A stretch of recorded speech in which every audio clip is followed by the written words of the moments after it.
നമസ്കാരം. KSR ക്ലാസ്സുകളുടെ മൂന്നാം ഭാഗത്തിലേക്ക് എല്ലാവർക്കും സ്വാഗതം. ഇന്ന് പേ ഫിക്സേഷൻ നിയമങ്ങളെക്കുറിച്ചാണ് നമ്മളിവിടെ ചർച്ച ചെയ്യുന്നത്.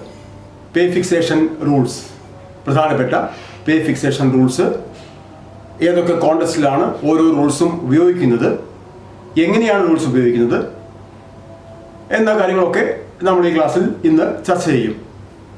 അപ്പോൾ എപ്പോഴാണ് ഒരു പേ ഫിക്സേഷൻ ഒരു ഓഫീസറുടെ സർവീസ് ലൈഫിൽ പേ ഫിക്സേഷൻ റൂൾസ് ആവശ്യമായി വരുന്നത്, പേ ഫിക്സേഷൻ എന്ന പ്രൊസീജിയർ ആവശ്യമായി വരുന്നത് എപ്പോഴാണ്? സിമ്പിളാണ്. whenever there is a change in the time scale, ഒരു ഓഫീസറുടെ ടൈം സ്കെയിൽ ചേഞ്ച് ചെയ്യുമ്പോൾ, ടൈം സ്കെയിൽ എന്ന് പറഞ്ഞാൽ എന്താ? അദ്ദേഹം സാലറി വാങ്ങാൻ വേണ്ടി ഏത് series of different stages of pay, അതിനെയാണ് ടൈം സ്കെയിൽ എന്ന് പറയുന്നത്, ആണോ ആശ്രയിക്കുന്നത്, ആ ടൈം സ്കെയിൽ ചേഞ്ച് ചെയ്യുകയാണ്. അതായത് അദ്ദേഹം ഇപ്പോൾ വാങ്ങിക്കുന്ന ശമ്പളം, ബേസിക് പേ ഏത് ടൈം സ്കെയിലിനെ ബേസ് ചെയ്താണോ ആ ടൈം സ്കെയിലിൽ നിന്ന് അദ്ദേഹത്തിൻ്റെ ടൈം സ്കെയിൽ മറ്റൊരു ടൈം സ്കെയിലിലേക്ക് മാറുകയാണ്. താഴോട്ട് മാറാം, മുകളിലോട്ട് മാറാം. നമ്മൾ ആദ്യം മുകളിലേക്കുള്ള കാര്യങ്ങളാണ് ചർച്ച ചെയ്യുന്നത്. പ്രൊമോഷൻസ് എപ്പോഴാണ് ടൈം സ്കെയിൽ ചേഞ്ച് ചെയ്യുന്നത്? അപ്പോൾ അത് നോക്കുക, എപ്പോഴാണ് ടൈം സ്കെയിൽ ചേഞ്ച് ചെയ്യുക ഒരു ഓഫീസറുടെ? പേ ഫിക്സേഷൻ റൂൾസ് എപ്പോഴാണ് നമുക്ക് ആവശ്യമായിട്ട് വരുന്നത്? whenever there is a change in the time scale. Time scale change ചെയ്യുമ്പോൾ in order to fix the pay in the higher time scale, നമ്മൾ ഫസ്റ്റ് ക്ലാസ്സിൽ പറഞ്ഞിട്ടുണ്ട്, lower time scale, higher time scale. അത് എപ്പോഴാണ് ആവശ്യം വരാമെന്ന് പറഞ്ഞത്? whenever there is a change in the time scale. ഇവിടെ ഇപ്പോൾ an officer got promotion, അല്ലെങ്കിൽ an officer attained certain number of years for his time bound higher grade, either 8 years or 15 years or 22 years or 27 years. Maximum number of time bound higher grades are as the 11th pay commission. It is 4 time bound higher ഗ്രേഡുകളാണുള്ളത്. അത് വിശദമായിട്ട് നമ്മൾ ഈ 11th പേ കമ്മീഷനെ മാത്രമായിട്ട് base ചെയ്തൊരു class വരുന്നുണ്ട്, അന്ന് പറയാം. എല്ലാ ജീവനക്കാർക്കും ഈ 4 ടൈം ബൗണ്ട് ഹയർ ഗ്രേഡുകളും കിട്ടില്ല. 4 ഹയർ ഗ്രേഡുകൾക്കും എലിജിബിൾ ആയിട്ടുള്ളവരുണ്ട്, 3 ടൈം ബൗണ്ട് ഹയർ ഗ്രേഡുകൾക്ക് മാത്രം എലിജിബിൾ ആയവരുണ്ട്, 2 മാത്രം എലിജിബിൾ ആയവരുണ്ട്, 1 മാത്രം സംതൃപ്തി അടയുന്നവരുണ്ട്. ഒരു ടൈം സ്കെയിൽ, ഒരു ടൈം ബൗണ്ട് ഹയർ ഗ്രേഡ് പോലും ലഭ്യമല്ലാത്ത സർക്കാർ ജീവനക്കാരും ഉണ്ട്. വിശദമായിട്ട് ആ പേ റിവിഷൻ ഉത്തരവിൻ്റെ ക്ലാസ്സുകളിൽ അത് ചർച്ച ചെയ്യാം. അപ്പോൾ ഇപ്പോൾ നമ്മൾ പറയുന്നത് whenever there is a change in the time scale. അപ്പോൾ എപ്പോഴാണ് ടൈം സ്കെയിൽ ചേഞ്ച് ചെയ്യുക? ടൈം സ്കെയിൽ ചേഞ്ച് ചെയ്യുന്ന 2 കോണ്ടെക്സ്റ്റുകളാണ് ഇന്ന് പ്രതിപാദിക്കാൻ പോകുന്നത്. 2 കോണ്ടെക്സ്റ്റുകൾ. ഒന്ന്, usual promotion. an officer got promotion, a junior clerk promoted to a senior clerk, or a senior clerk promoted to head clerk, or an assistant engineer promoted to assistant executive engineer. Likewise, an HSA promoted to headmaster or HM, like that, or HSST, senior HSST promoted to the principal. Likewise, when a promotion happened, then the time scale will also change. When promotion happened, the time scale will also change. എന്ന് നമുക്ക് ഉറപ്പിച്ച് പറയാൻ പറ്റില്ല. ചില കേസുകളിൽ you are having the time bound higher grade, you got the time bound higher grade, and before getting the promotion to the higher post, now you may draw the basic pay or your pay and allowances in that higher time scale itself. അങ്ങനെ വരുന്ന ഇഷ്ടംപോലെ കേസുകളുണ്ട്. Promotion ആവുന്നതിൻ്റെ മുന്നേ തന്നെ grade വാങ്ങിച്ച കാരണം promotion ആവുമ്പോൾ ഏത് ടൈം സ്കെയിലിലേക്കാണോ പോകുന്നത് ആ ടൈം സ്കെയിലിൽ ഇപ്പോഴേ ശമ്പളം വാങ്ങിക്കൊണ്ടിരിക്കുന്നവരുണ്ട്. അങ്ങനെ വരുമ്പോൾ അവരുടെ പേ ഫിക്സ് ചെയ്യുമ്പോൾ മോണിറ്ററി ബെനിഫിറ്റ് ഒന്നും ലഭിക്കില്ല. അതൊക്കെ കൂടുതൽ വിശദാംശങ്ങളിലേക്ക് പോകുമ്പോൾ നമ്മൾ സിമ്പിൾ ആയിട്ടുള്ള കാര്യം പറയുകയാണ്, ടൈം സ്കെയിൽ എപ്പോൾ ചേഞ്ച് ചെയ്യുന്നു? 2 കോണ്ടെക്സ്റ്റിലാണ്, 2 സന്ദർഭങ്ങളിലാണ് ടൈം സ്കെയിൽ ചേഞ്ച് ചെയ്യുക. എപ്പോഴാണ്? ഒന്ന്, പ്രൊമോഷൻ വരുമ്പോൾ. ഇപ്പം പറഞ്ഞു കൊടുത്ത അപ്പോൾ എല്ലാ പ്രൊമോഷൻ വരുമ്പോഴും ടൈം സ്കെയിൽ ചേഞ്ച് ചെയ്യുമോ എന്ന് ചോദിച്ചാൽ ചേഞ്ച് ചെയ്യാത്ത സന്ദർഭങ്ങളുണ്ട്. അതാണ് നേരത്തെ പറഞ്ഞത്. 8 വർഷം സർവീസായി, ഹയർ ടൈം സ്കെയിലിൻ്റെ ഹയർ പോസ്റ്റിൻ്റെ ടൈം സ്കെയിലാണ് ഇപ്പോൾ ശമ്പളം വാങ്ങിച്ചുകൊണ്ടിരിക്കുന്നത്. 10 വർഷം കഴിഞ്ഞിട്ടാണ് പ്രൊമോഷൻ ആയത്. 8 വർഷമായപ്പോൾ തന്നെ ആ ടൈം സ്കെയിലിലേക്ക് പോയി. അങ്ങനെ വരുമ്പോൾ ടൈം സ്കെയിൽ ചേഞ്ച് ചെയ്യില്ല. അപ്പോൾ പേ ഫിക്സേഷനും ഇല്ല. അപ്പോൾ പേ ഫിക്സേഷൻ നടക്കുന്നില്ല. അപ്പോൾ പേ ഫിക്സേഷൻ നടക്കുന്ന സന്ദർഭത്തെ മാത്രമാണ് ഇപ്പോൾ നമ്മൾ എംഫസിസ് ചെയ്ത് സംസാരിക്കുന്നത്. ആ പേ ഫിക്സേഷൻ നടക്കുന്നത് ടൈം സ്കെയിൽ ചേഞ്ച് ചെയ്യുമ്പോഴാണ്. ആ ടൈം സ്കെയിൽ ചേഞ്ച് ചെയ്യുന്ന 2 സന്ദർഭങ്ങളിൽ ഒന്നാണ് പ്രൊമോഷൻ. രണ്ടാമത്തതാണ് എന്ത്? Time bound higher grade. An officer attain certain number of years as per 11th pay commission. It is 8th year, 15th year, 22nd year and 27th year maximum number of time bound higher grade. അങ്ങനെയാണ്. അതിൽ HSA high school അസിസ്റ്റന്റുമാർക്ക് മാത്രം, high school ടീച്ചേഴ്സിന് മാത്രം ഈ first time bound higher grade 7 വർഷം കഴിഞ്ഞാൽ കിട്ടും. ആ റൂൾ അങ്ങനെയാണ് പറയുന്നത്. 7 വർഷം കഴിഞ്ഞാൽ കിട്ടും. ബാക്കി എല്ലാവർക്കും 8 വർഷത്തിന് ശേഷമാണ് first time bound higher grade കിട്ടുക. അതവിടെ ഇരിക്കട്ടെ. അപ്പോൾ ഈ ടൈം സ്കെയിൽ ചേഞ്ച് ചെയ്യുന്നത് ഒന്നുകിലോ ഒരു ഓഫീസർ അദ്ദേഹത്തിൻ്റെ പ്രൊമോഷൻ മൂലം ഉയർന്ന പോസ്റ്റിലേക്ക് പോകുമ്പോൾ, അല്ലെങ്കിൽ ടൈം ബൗണ്ട് ഹയർ ഗ്രേഡ് വാങ്ങിക്കുമ്പോൾ. ഈ 2 സന്ദർഭങ്ങളിൽ ആണ് അദ്ദേഹത്തിൻ്റെ ടൈം സ്കെയിൽ ചേഞ്ച് ചെയ്യുന്നത്. അല്ലാതെ ടൈം സ്കെയിൽ ചേഞ്ച് ചെയ്യില്ലേ? ചേഞ്ച് ചെയ്യും. റിവേർഷൻ ആകുമ്പോൾ ചേഞ്ച് ചെയ്യും. അതല്ല, ഒരു ഹയർ പോസ്റ്റിൽ വർക്ക് ചെയ്തുകൊണ്ടിരിക്കെ PSC എഴുതി ഒരു ലോവർ പോസ്റ്റിലേക്ക് വരുമ്പോൾ അങ്ങനെ സംഭവിക്കുമോ ചോദിക്കും. ചില വ്യക്തിപരമായ സൗകര്യങ്ങൾക്ക് വേണ്ടി അങ്ങനെയൊക്കെ ചെയ്യുന്നവരുണ്ട്. വീട്ടിൽ നിന്ന് ഒരുപാട് ദൂരെ ട്രാൻസ്ഫറബിൾ അല്ലാത്ത ഒരു ഓഫീസിൽ ഉയർന്ന പോസ്റ്റിൽ ജോലി ചെയ്തുകൊണ്ടിരിക്കുമ്പോൾ താരതമ്യേന താഴ്ന്ന പോസ്റ്റിൽ നാട്ടിൻ്റെ അടുത്തൊരു PSC പോസ്റ്റിംഗ് കിട്ടുമ്പോൾ ആ ജോലി കളഞ്ഞ് വീടിന് സമീപത്തുള്ള ജോലിയിലേക്ക് പ്രവേശിക്കും. അതൊരു പക്ഷേ ഹയർ ടൈം സ്കെയിലിൽ നിന്ന് ലോവർ ടൈം സ്കെയിലിലൊക്കെ വരവായിരിക്കാം. അങ്ങനെയൊക്കെ സംഭവിക്കുന്നുണ്ട്. അതിനൊക്കെ നിയമങ്ങളുണ്ട്. അതാണ് കോമൺ നിയമങ്ങളാണ് ഇപ്പോൾ ചർച്ച ചെയ്യുന്നത്. അപ്പോൾ എപ്പോഴാണ് ടൈം സ്കെയിൽ ചേഞ്ച് ചെയ്യുക? പ്രൊമോഷൻ വരുമ്പോൾ. അല്ലെങ്കിൽ എപ്പോഴാണ് ചേഞ്ച് ചെയ്യുക? ഗ്രേഡ് വരുമ്പോൾ. താഴോട്ട് എപ്പോഴാണ് ചേഞ്ച് ചെയ്യുക? റിവേർഷൻ വരുമ്പോൾ.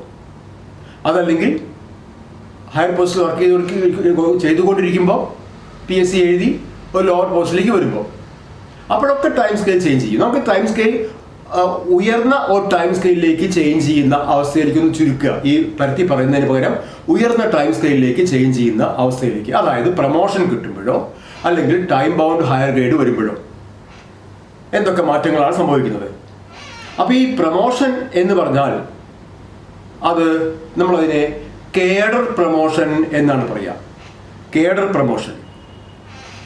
എന്താ കേഡർ പ്രൊമോഷൻ എന്ന് പറഞ്ഞാൽ? ടൈം ബൗണ്ട് ഹയർ ഗ്രേഡ്ക്ക് വരുന്നതും നമ്മൾ പ്രൊമോഷനായിട്ട് കാണാൻ പറ്റില്ല. അത് ടൈം ബൗണ്ട് ഹയർ ഗ്രേഡ് തന്നെയാണ് പറയുക. ടൈം സ്കെയിൽ ചേഞ്ച് ചെയ്യുന്ന 2 സന്ദർഭങ്ങളാണ്. ഒന്ന് കേഡർ പ്രൊമോഷനും രണ്ടാമത്തത് ടൈം ബൗണ്ട് ഹയർ ഗ്രേഡും. നമ്മളതിന് ഗ്രേഡ് പ്രൊമോഷൻ എന്ന് സാധാരണ ഭാഷയിൽ പറയാറുണ്ട്, ഗ്രേഡ് പ്രൊമോഷൻ. പക്ഷെ അതിന് ശരിയായ യഥാർത്ഥ പേര് ടൈം ബൗണ്ട് ഹയർ ഗ്രേഡ് എന്നാണ്. മറ്റൊന്ന് കേഡർ പ്രൊമോഷൻ. ഇത് രണ്ടും ടൈം സ്കെയിൽ ചേഞ്ച് ചെയ്യുന്ന ഉദാഹരണങ്ങളാണ്. അപ്പോൾ എന്താണ് ഈ കേഡർ പ്രൊമോഷൻ എന്ന് പറഞ്ഞാൽ? കേഡർ എന്ന് പറഞ്ഞാൽ എന്താണ്? കേഡർ എന്ന് പറഞ്ഞാൽ ഒരു പ്രത്യേക ആവശ്യത്തിന് വേണ്ടി ഒരു ഡിപ്പാർട്ട്മെന്റിൽ എത്ര പോസ്റ്റുകൾ നീക്കി വെച്ചിട്ടുണ്ടോ ആ ടോട്ടൽ പോസ്റ്റുകളുടെ എണ്ണത്തിനെയാണ് കേഡർ സ്ട്രെങ്ത് എന്ന് പറയുക. ഇപ്പോൾ എഡ്യൂക്കേഷൻ ഡിപ്പാർട്ട്മെന്റിലെ പിന്നെ മിനിസ്റ്റീരിയൽ കേഡറുണ്ട്, മിനിസ്റ്റീരിയൽ നോൺ ഗസറ്റ് കേഡർ ഉണ്ട്, അതുപോലെ എക്സിക്യൂട്ടീവ് നോൺ ഗസറ്റഡ് കേഡർ ഉണ്ട്.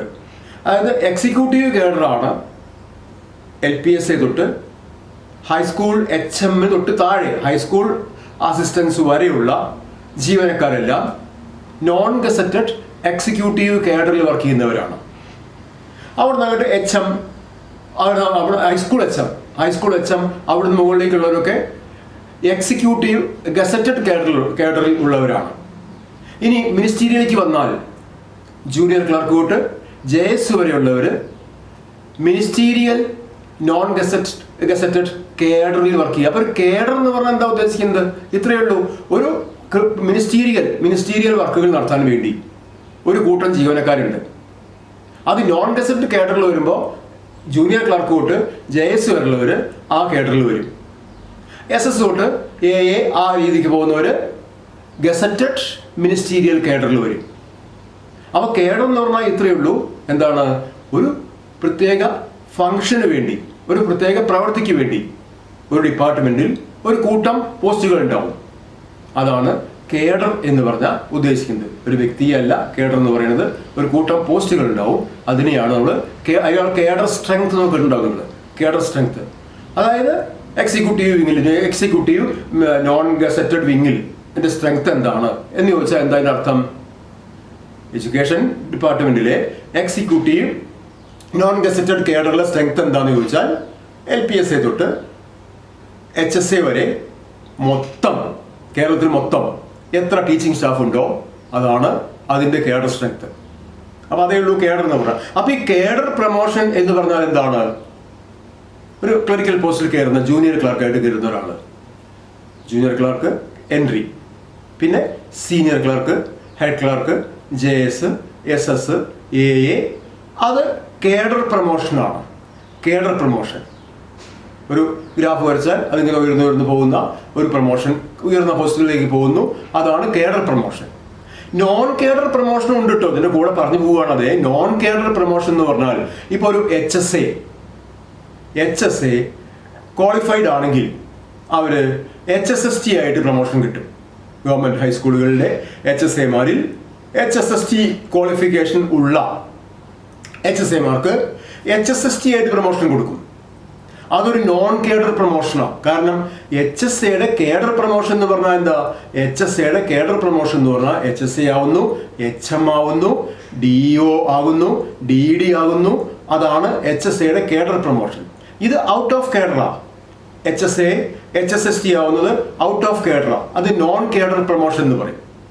അത് ഇപ്പോൾ ഒരു PD ടീച്ചർ അവര് HSA ആയി മാറാൻ, HSA ആയി പോസ്റ്റിംഗ് ലഭിക്കാൻ ക്വാളിഫൈഡ് ആണെങ്കിൽ അവർ സീനിയോറിറ്റി അനുസരിച്ച് അവരെ HSAമാരായി പ്രൊമോട്ട് ചെയ്യും.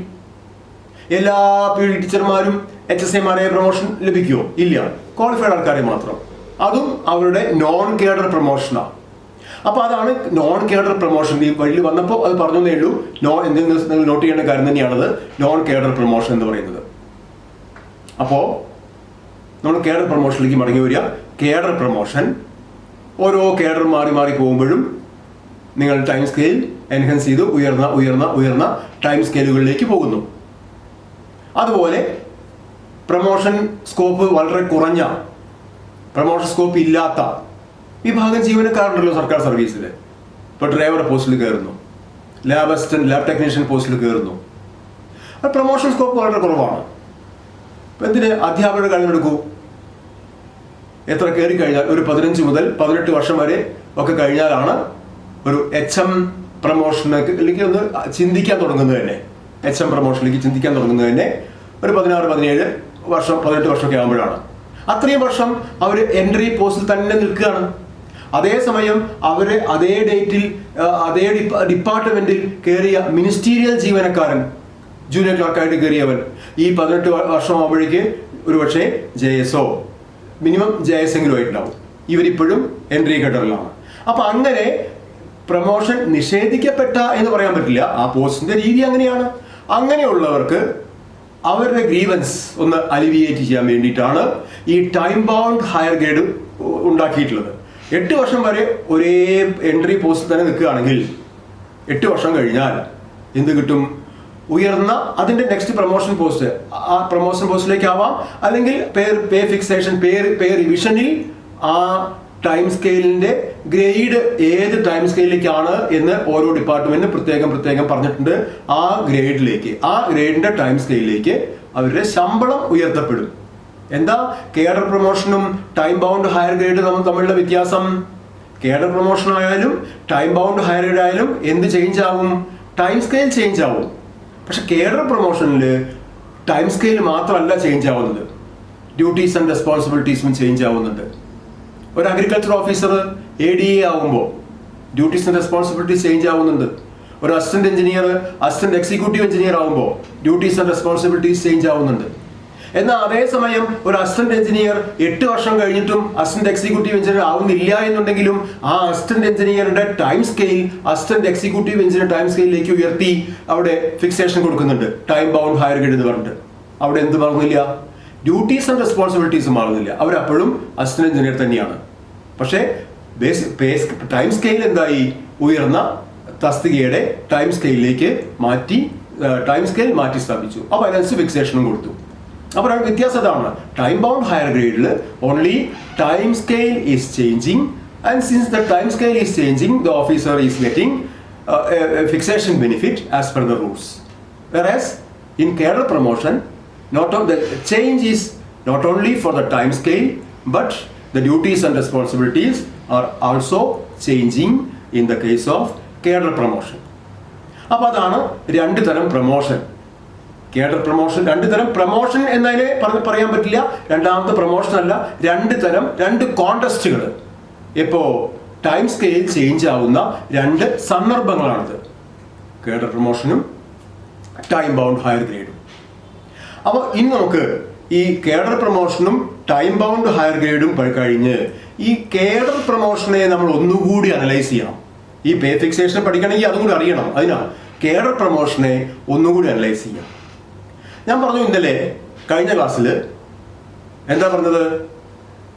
ഒഫീഷിയേറ്റിംഗ് പോസ്റ്റ്, സബ്സ്റ്റാൻറ്റീവ് പോസ്റ്റ്, ഇങ്ങനെ 2 വാക്കുകൾ നമ്മൾ എൻ്റെ കഴിഞ്ഞ ക്ലാസ്സിൽ ഞാൻ അത് പറഞ്ഞാണ് അവസാനിപ്പിച്ചത്. എന്താണ് ഒഫീഷിയേറ്റിംഗ് പോസ്റ്റ്, എന്താണ് സബ്സ്റ്റാൻറ്റീവ് പോസ്റ്റ് എന്നും ഏറെക്കുറെ വിശദമായി തന്നെ പറഞ്ഞിട്ടുണ്ട്. അതായത് ലീനിനെ ബേസ് ചെയ്തിട്ടാണത്. ലീൻ എന്ന് പറഞ്ഞാൽ എന്താ? Right of an officer to continue in a post. ആ റൈറ്റിന് കൺഫർമേഷൻ കൊടുത്തിട്ടുണ്ടാവണം, സ്ഥിരത കൊടുത്തിട്ടുണ്ടാവണം. അത് സബ്സ്റ്റാൻറ്റീവ് ആണ്. എന്നാൽ ആ റൈറ്റ് കൊടുത്തിട്ടില്ല, അവിടെ തൽക്കാലം കണ്ടിന്യൂ ചെയ്യാം, ചിലപ്പോൾ താഴ്ത്തിറങ്ങേണ്ടി വരും. അതാണ് ഒഫീഷിയേറ്റിംഗ്. ഈ പ്രൊമോഷൻ, കേഡർ പ്രൊമോഷൻ, ഇങ്ങനെ 2 തരത്തിലുള്ള കേഡർ പ്രൊമോഷൻ ഉണ്ട്. ഒഫീഷിയേറ്റിംഗ് പ്രൊമോഷൻസും ഉണ്ട്, സബ്സ്റ്റാൻറ്റീവ് പ്രൊമോഷൻസും ഉണ്ട്. പേ ഫിക്സേഷൻ റൂൾസ് സെലക്ട് ചെയ്യുന്നതിനെ സംബന്ധിച്ചിടത്തോളം പേ ഫിക്സേഷന്റെ പ്രൊസീജിയർ നടപ്പാക്കുമ്പോൾ ഒക്കെ ഇത് പ്രധാനപ്പെട്ട കാര്യമാണ്. പ്രൊമോഷൻ എന്ത് പ്രൊമോഷനാണ്? ഒഫീഷിയേറ്റിംഗ് ആണോ സബ്സ്റ്റാൻറ്റീവ് ആണോ? അത് വളരെ പ്രധാനപ്പെട്ട ഒരു കാര്യമാണ്. അപ്പോൾ എന്താണ് ഒഫീഷിയേറ്റിംഗ്? അപ്പോൾ പേര് മനസ്സിലായിട്ടുണ്ടാവും. എന്താണ് ഒഫീഷിയേറ്റിംഗ് പ്രൊമോഷൻ? പ്രൊമോട്ടഡ് ആയി, you are promoted to a higher time scale or to a higher post. You are promoted to a higher post, but the lien of that higher post is not yet confirmed on you. Lien കിട്ടിയില്ല. അപ്പോൾ നമുക്കറിയാലോ, ഒരു ഓഫീസർക്ക് എന്തായാലും ഒരു lien വേണം. 1 officer 1 lien. അപ്പോൾ since the officer who is promoted to a higher post is not getting lien confirmation on that particular higher post, then his lien is said to be existing or continuing in the lower post itself.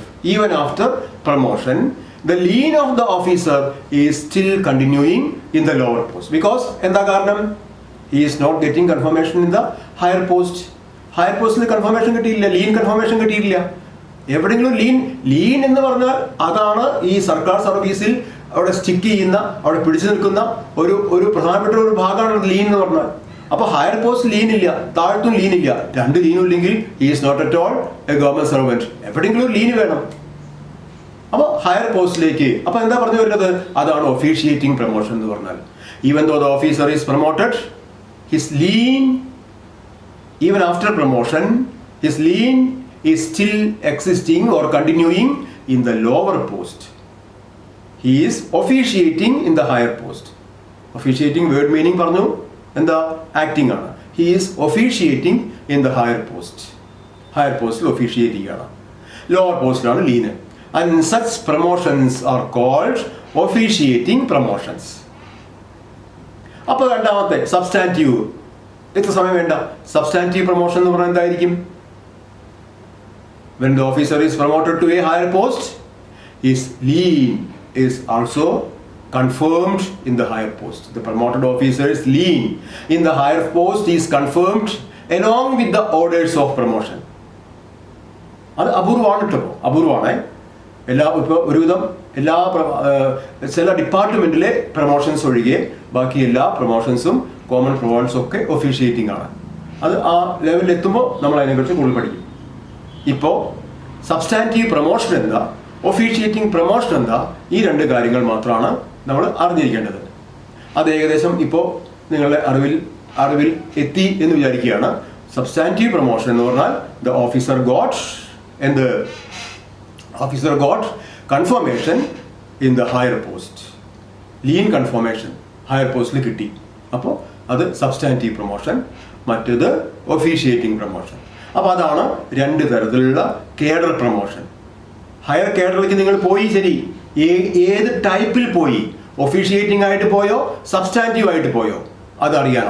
അത് order തന്നെ ഉണ്ടാവും, അതറിയാൻ വേറെ മാർഗങ്ങളൊന്നുമില്ല. Promotion order തന്നെ ഉണ്ടാവും. Promotion ഓർഡറിൽ ഒന്നും problem വരുമ്പോൾ, ഇപ്പോൾ എക്സാമിന് നിങ്ങൾ പോകുമ്പോൾ പ്രോബ്ലം വരുമ്പോൾ ആ പ്രോബ്ലത്തിൽ an ഓഫീസർ ഈസ് പ്രൊമോട്ടഡ് എന്ന് മാത്രമേ പറഞ്ഞിട്ടുള്ളൂ നിൽക്കുക. ചിലപ്പോൾ അങ്ങനെ വരും, പ്രൊമോട്ടഡ് എന്ന് മാത്രമേ പറഞ്ഞിട്ടുള്ളൂ, ഒഫീഷ്യേറ്റിംഗ് ആണോ സബ്സ്റ്റാൻറ്റീവ് ആണോ എന്ന് പറഞ്ഞിട്ടില്ല. നിങ്ങളപ്പോൾ പരിഭ്രമിക്കേണ്ട കാര്യമില്ല. അത് പ്രത്യേകം പറഞ്ഞിട്ടില്ലെങ്കിൽ consider that promotion as officiating. അവിടെ പിന്നെ ഒഫീഷ്യേറ്റിംഗ് ആണോ സബ്സ്റ്റാൻറ്റീവ് ആണോ എന്ന് അവിടെ തിരഞ്ഞു നോക്കാനോ അടുത്ത ആളുടെ പേപ്പറിലേക്ക് നോക്കാനോ നിൽക്കണ്ട. If the type of promotion is not mentioned in the question, then it shall be assumed that the promotion is officiating. അങ്ങനെയാണ്. അപ്പോൾ ഒഫീഷ്യൽ പ്രൊമോഷൻ സങ്കല്പിച്ച് ആ രീതിയിൽ മുന്നോട്ട് പോകാം. അപ്പോൾ അതാണ് രണ്ട് കേഡർ പ്രൊമോഷനെ പറ്റി നമുക്ക് പറയാനുള്ളത്. നമ്മൾ ഇനി അടുത്തത് ഫിക്സേഷൻ റൂൾസിലേക്ക് പോവുക. എന്തൊക്കെയാണ് പ്രധാനപ്പെട്ട ഫിക്സേഷൻ റൂൾസ് എന്ന്. പ്രധാനപ്പെട്ട നമ്മൾ 3 പ്രധാനപ്പെട്ട ഫിക്സേഷൻ റൂൾസിനെ കുറിച്ചിട്ടാണ് ഇപ്പോൾ പഠിക്കുന്നത്. പേ ഫിക്സേഷൻ റൂൾസ്. ഒന്ന് rule 28, rule 37A, rule 28A. ഇത് കൂടാതെ റൂൾ 30, റൂൾ 31 അങ്ങനെ ഫിക്സേഷൻ റൂൾസ് ഉണ്ട്, അപൂർവമായിട്ട് ഉപയോഗിക്കേണ്ടി വരുന്നത്. ഇതെല്ലാം കഴിഞ്ഞ് നമ്മൾ മറ്റൊരു ക്ലാസ്സിൽ പഠിക്കും. ചിലപ്പോൾ ചില പോയിന്റ്സ് ഒക്കെ ഞാൻ എപ്പോഴാണ് പറയാന്ന് വെച്ചാൽ, ക്വസ്റ്റ്യൻ പേപ്പർ ആൻസർ ചെയ്തുകൊണ്ടിരിക്കുമ്പോൾ മാത്രം ലഭിക്കുന്ന ചില അറിവുകളുണ്ട്. ക്വസ്റ്റ്യൻ പേപ്പർ ആൻസർ അത്രയേ ഉള്ളൂ, അതൊരു ക്ലാസ്സിൽ ഉൾപ്പെടുത്തേണ്ട കാര്യമൊന്നുമില്ല. നമ്മൾ ക്വസ്റ്റ്യൻ പേപ്പേഴ്സ് ആൻസർ ചെയ്യുമല്ലോ, ഇതിൻ്റെ ക്ലാസ്സിൽ ക്വസ്റ്റ്യൻ പേപ്പേഴ്സ് ആൻസർ ചെയ്യും. അങ്ങനെ ക്വസ്റ്റ്യൻ പേപ്പേഴ്സ് ആൻസർ ചെയ്യുമ്പോൾ അതുവരെ പറയാത്ത ചില മൈന്യൂട്ടായ ചില കാര്യങ്ങളൊക്കെ ഉണ്ടാവും. അത് അപ്പം പറയും. അത് പറയുമ്പോൾ ഇന്നത്തേക്കാൾ വേഗത്തിൽ നിങ്ങൾക്കത് മനസ്സിലാക്കാൻ പറ്റും. കാരണം നിങ്ങൾ അതിനേക്കാൾ വലിയ കാര്യങ്ങൾ സർവീസ് റൂൾസിനെ കുറിച്ച് പഠിച്ചു കഴിഞ്ഞിട്ടുണ്ടാവും അപ്പോഴേക്കും. അപ്പോൾ അതൊരു ചെറിയ കാര്യമായിട്ട് പെട്ടെന്ന് തന്നെ ഇന്നിപ്പോൾ ഒരു അരമണിക്കൂർ മെനക്കെട്ട് പറയുന്ന കാര്യം അന്നൊരു 5 മിനിറ്റ് കൊണ്ട് നമുക്ക് മനസ്സിലാക്കാൻ പറ്റും, പറയാനും പറ്റും, മനസ്സിലാക്കാനും പറ്റും. അപ്പോൾ നമ്മൾ റൂൾസിലേക്ക് വരിക. പേ ഫിക്സേഷൻ റൂൾസ് ഏതൊക്കെയാ പറഞ്ഞാൽ rule 28, rule 37A, rule 28A. അപ്പോൾ തന്നെ നമുക്ക് മനസ്സിൽ തോന്നുന്ന ഒരു സംശയം വരും. എന്താണ്?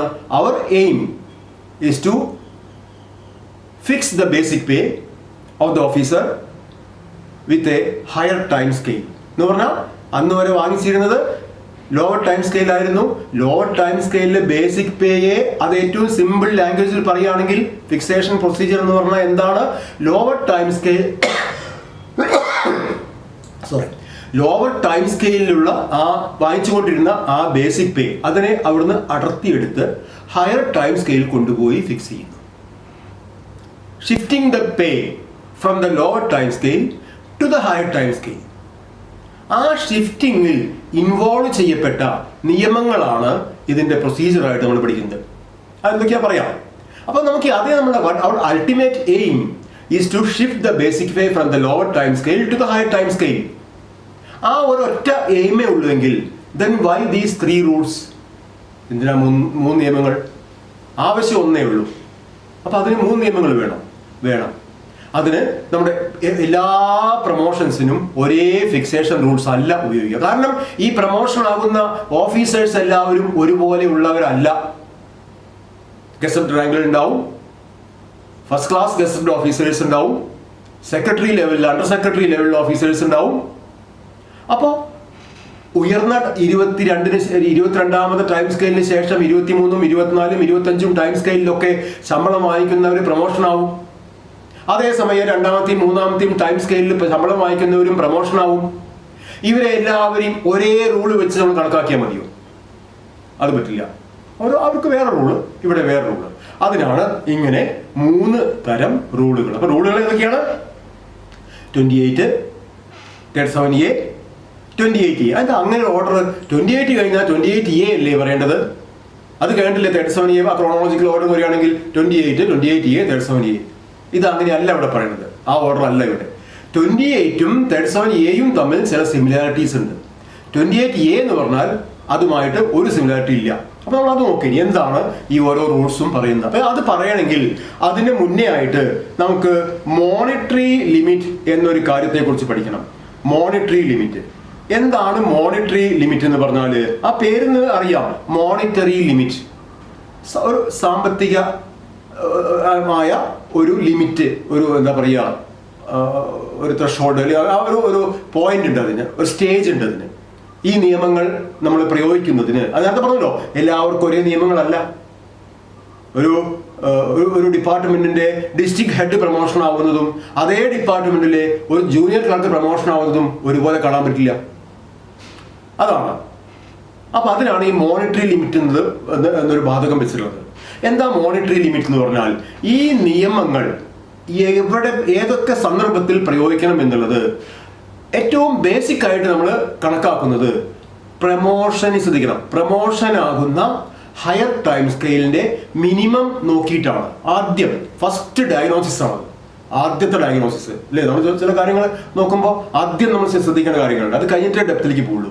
അതുപോലെ ഒരു ഫിക്സേഷൻ പ്രൊസീജിയറുമായിട്ട് ഒരാൾ നിങ്ങളെ സമീപിച്ചാൽ നിങ്ങൾ ആദ്യം നോക്കേണ്ടത് എന്താണ്? പ്രമോഷനായ ഹയർ ടൈം സ്കെയിലിന്റെ മിനിമം എത്രയാണെന്ന് അല്ലേ. പ്രമോഷൻ ആകുമ്പോഴാണല്ലോ ഹയർ ടൈം സ്കെയിൽ ഉണ്ടാവുക. ആ പ്രമോഷൻ ആകുന്ന ഹയർ ടൈം സ്കെയിലിന്റെ മിനിമം എന്താണെന്ന് ആദ്യം നോട്ട് ചെയ്യണം. അത് നോട്ട് ചെയ്തു. എന്നിട്ടോ പ്രമോഷൻ നടന്ന കാലഘട്ടം ഏതാണെന്ന് നോക്കണം. പ്രമോഷൻ നടന്ന കാലഘട്ടം, ഈ കാലഘട്ടം അതൊക്കെ അതേ സമയത്ത് ഫിക്സ് ചെയ്തിട്ടുണ്ടാവില്ലേ എന്ന് നിങ്ങൾ വിചാരിക്കേണ്ട. 2010ലും 2011ലും ഒക്കെ ഉള്ള ഓരോ അനോമലീസ് ഇപ്പോഴും ഞങ്ങളുടെ അടുത്തൊക്കെ വരാറുണ്ട്. അത് കാരണം അതൊക്കെ അന്നത്തെ രീതിയിൽ ഏതോ രീതിയിൽ ഫിക്സേഷൻ നടത്തി ശമ്പളമൊക്കെ വാങ്ങി പിൽക്കാലത്താണ് പെൻഷൻ ആവുന്ന സമയത്തായിരിക്കും അതിന്റെ എറർ കണ്ടുപിടിച്ചിട്ടുണ്ടാവുക. അപ്പൊ അത് റെക്ടിഫൈ ചെയ്ത് കൊണ്ടുവരാൻ പറയും. 2015 വരെ ഒരു കേസ് ഇപ്പോൾ വന്നിരുന്നു, 2015. അപ്പോൾ അങ്ങനെയുള്ള പല പ്രശ്നങ്ങളും ഇതിൽ വരാറുണ്ട്. അതുകൊണ്ടാണ് നമുക്ക് കാലഘട്ടം, ഏത് കാലഘട്ടം, ആ കാലഘട്ടത്തിലെ പേ റിവിഷൻ ഉത്തരവ്, ഏത് പേ റിവിഷൻ ഉത്തരവായിരുന്നു ആ കാലഘട്ടത്തിൽ നിലനിന്നിരുന്നത് എന്നറിയണം. പേ റിവിഷൻ ഉത്തരവുകൾ എങ്ങനെയാ അറിയാം? 5 വർഷമാണ് നമുക്കറിയാം. ഇപ്പോഴത്തെ 11ാം ശമ്പള കമ്മീഷൻ എന്ന് തൊട്ടാണ് ഇംപ്ലിമെന്റ് ചെയ്തിട്ടുള്ളത്? 1/7/2019 തൊട്ടാണ്. 1/7/2019. 5 വർഷ കാലാവധി അത് കഴിഞ്ഞു. ഇനി ഒരു പേ റിവിഷൻ വരുമ്പോൾ അത് റെട്രോസ്പെക്റ്റീവ് എഫക്റ്റ്, മുൻകാല പ്രാബല്യം ഉണ്ടാവും ഇതിന്. എന്ന് 1/7/2024, 1/7/19 to 1/7/2024 ഈ 11ാം ശമ്പള കമ്മീഷന്റെ കാലഘട്ടം. 12ാം ശമ്പള കമ്മീഷന്റെ പ്രാരംഭ നടപടികൾ ആരംഭിച്ചിട്ടേ ഉള്ളൂ. അത് വരുമ്പോ അത് ഈ 1/7/24 തൊട്ട് വരും. അപ്പൊ 1/7/24 വെച്ച് അതൊക്കെ ഫിക്സ് ചെയ്ത് അതിന്റെ അരിയർ ഉണ്ടെങ്കിൽ വാങ്ങി, അല്ലെങ്കിൽ PF പോയി, അങ്ങനെയൊക്കെ നടപടികൾ വരും. അത് വേറെ കാര്യം. അപ്പൊ നമ്മളിപ്പോ ഇത് ഒന്ന് തിരിച്ച് ഇങ്ങോട്ട് തന്നെ വരാം, മോണിറ്ററി ലിമിറ്റിലേക്ക്. മോണിറ്ററി ലിമിറ്റ് പ്രഖ്യാപിക്കുന്നത് ആരാണ്? ആ കാലഘട്ടത്തിൽ ഏത് പേ റിവിഷൻ ഉത്തരവാണോ നിലനിൽക്കുന്നത്, ആ പേ റിവിഷൻ ഉത്തരവാണ് ആ സമയത്തെ മോണിറ്ററി ലിമിറ്റ് തീരുമാനിക്കുന്നത്. ഇപ്പോ എന്ന് പറഞ്ഞാൽ 11ാം ശമ്പള കമ്മീഷന്റെ കാലഘട്ടത്തിൽ, അതാണല്ലോ ഇപ്പൊ നടന്നുകൊണ്ടിരിക്കുന്നത്. 11ാം ശമ്പള കമ്മീഷന്റെ കാലഘട്ടത്തിൽ ഇപ്പോഴത്തെ മോണിറ്ററി ലിമിറ്റ് 95,600 ആണ്. എത്രയാണ്? 95,600. അതായത് 1/7/19 തൊട്ട് പ്രൊമോഷൻസ് നടക്കുമ്പോൾ, ആ പ്രൊമോഷൻ നടക്കുമ്പോൾ അതിന്റെ പേ ഫിക്സ് ചെയ്യാൻ ഏത് റൂളാണ് നമ്മൾ അഡോപ്റ്റ് ചെയ്യേണ്ടത് എന്ന് തീരുമാനിക്കാൻ ആദ്യം നമ്മൾ ചെയ്യേണ്ടത് പ്രൊമോഷനായ ഹയർ ടൈം സ്കെയിലിന്റെ മിനിമം ഈ 95,600 അതിൽ കൂടുതലോ ആണോ അഥവാ അതിൽ കുറവാണോ, അതായത് ഈ മോണിറ്ററി ലിമിറ്റ് ആണോ, monetary ലിമിറ്റിനേക്കാൾ either the monetary limit or higher or lesser than the monetary limit. Monetary limit താഴെ ഉള്ളതിന് ഒരു നിയമവും മോണിറ്ററി ലിമിറ്റിന് മുകളിലുള്ളതിന് മറ്റ് 2 നിയമങ്ങളുമാണ് ഉപയോഗിക്കുക. അതാണ് ഞാൻ പറഞ്ഞത്. ഈ മോണിറ്ററി ലിമിറ്റ് നോക്കണം ആദ്യം. മോണിറ്ററി അത് നോക്കല്ല, അത് നമുക്ക് അറിയണം. അറിയണം എന്ന് പറഞ്ഞാൽ നിങ്ങൾ വിത്ത് ബുക്കാണല്ലോ കൊണ്ടുപോകുന്നത് എക്സാമിന്. അപ്പോൾ ഇതൊക്കെ ബുക്കിലുണ്ട്. പേ റിവിഷൻ ഉത്തരവും നിങ്ങൾ കൊണ്ടുപോകാം. പക്ഷേ പേ റിവിഷൻ ഉത്തരവായിട്ട് ഇപ്പോൾ അത് 400 പേജുള്ളതാണ്, അത് കൊണ്ടുപോകാൻ പറ്റില്ല. അതിന് പകരം നിങ്ങൾക്ക് എന്ത് ചെയ്യാം, അത് നമ്മുടെ ഫിനാൻസ് ഡിപ്പാർട്ട്മെന്റ് സൈറ്റിൽ പോയാൽ അത് കിട്ടും. അത് ആദ്യത്തെ ഒരു 10-45 പേജ് പ്രിന്റ് എടുത്ത് അത് ഒന്ന് തുന്നിക്കൂട്ടി അതിൻ്റെ ഫ്രണ്ടിലും അതിൻ്റെ ലാസ്റ്റ് പേജിലും നിങ്ങളുടെ ഹെഡ് ഓഫ് ഓഫീസറെ കൊണ്ട് സൈൻ ചെയ്യിച്ച് ഓഫീസ് സീലും റൗണ്ട് സീലും വെച്ച് കഴിഞ്ഞാൽ അത് നിങ്ങൾക്ക് ഈ ബുക്കിൻ്റെ കൂടെ എക്സാം ഹോളിലേക്ക് കൊണ്ടുപോകാം. അത് ഈ കാര്യങ്ങളൊക്കെ ഉണ്ട് കാര്യം. 2 കോടിയാണല്ലോ കേസാണെന്ന് പറഞ്ഞല്ലോ, അതിൻ്റെ കൂടെ നിങ്ങൾ കൊണ്ടുപോകാൻ പറ്റുന്നതാണ് ഈ പേ റിവിഷൻ ഉത്തരവുകൾ. അത് ഉത്തരവായിട്ട് ബുക്കായിട്ട് കയ്യിൽ ആരെങ്കിലും ഉണ്ടാവില്ല ഇപ്പോൾ അത്. കാരണം റെഡിലി ഫിംഗർ ടിപ്പിൽ അവൈലബിൾ ആണ്. അതൊക്കെ PDF ഫയൽ നമുക്ക് ഡൗൺലോഡ് ചെയ്താൻ പറ്റും. അതിൽ 45-48 പേജ് വരെയാണ് കോമൺ ആയിട്ട് എല്ലാ ഡിപ്പാർട്ട്മെന്റിനും നമുക്ക് ആവശ്യമുള്ള കാര്യം. ഒരുപാട് കാര്യങ്ങൾ അതിലുണ്ട്. അത് പ്രിന്റ് എടുക്കുക, സൈൻ ചെയ്യിക്കുക, അറ്റസ്റ്റ് ചെയ്യിക്കുക, പേജ് നമ്പർ ഇടുക, എന്നിട്ട് certified that this booklet contain ഇത്ര pages serial numbered from 1 to 45 എന്ന് എഴുതിയിട്ട് ഹെഡ് ഓഫ് ഓഫീസറെ കൊണ്ട് സൈൻ ചെയ്യിച്ച് എല്ലാ പേജിലും സീലും ചെയ്താൽ അത് ആ ബുക്ക് നിങ്ങൾക്ക് എക്സാമിന് കൊണ്ടുപോകാം. പേ റിവിഷനുമായി ബന്ധപ്പെട്ട ഏത് ക്വസ്റ്റ്യൻ ചോദിച്ചാലും അത് മറിച്ച് വയ്ക്കാൻ നിങ്ങൾക്ക് കിട്ടും ചെയ്യും. അപ്പൊ എന്താ പറഞ്ഞു വരുന്നത്, ഇപ്പോഴത്തെ മോണിറ്ററി ലിമിറ്റ് 95,600. അപ്പോൾ ഇപ്പോൾ ഒരു പ്രൊമോഷൻ നടന്നു കഴിഞ്ഞാൽ നമ്മൾ റൂൾ ഏതാ പറഞ്ഞത്, 28, 37A, 28A. ഇതിൽ ഏത് റൂൾ ഉപയോഗിക്കണം എന്നറിയാൻ ആദ്യം നമ്മൾ ചെയ്യേണ്ടത് പ്രൊമോഷനായ ഹയർ ടൈം സ്കെയിലിന്റെ മിനിമം ഈ 95,600, ഈ 95,600-നേക്കാൾ മുകളിലാണോ താഴെയാണോ എന്നാണ്.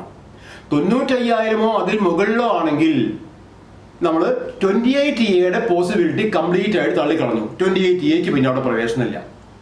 എങ്ങനെയാണെങ്കിൽ if the minimum of the higher time scale to which the officer is promoted crosses the monetary limit of that particular period, then 28A is not applicable. അത് തള്ളിക്കളഞ്ഞോളൂ.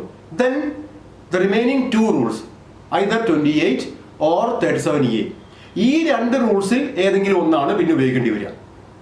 അത് ഏതാണെന്നുള്ളത് ഒന്നും കൂടി പ്രിസൈസ് ആയിട്ട് നമുക്ക് പറയാം.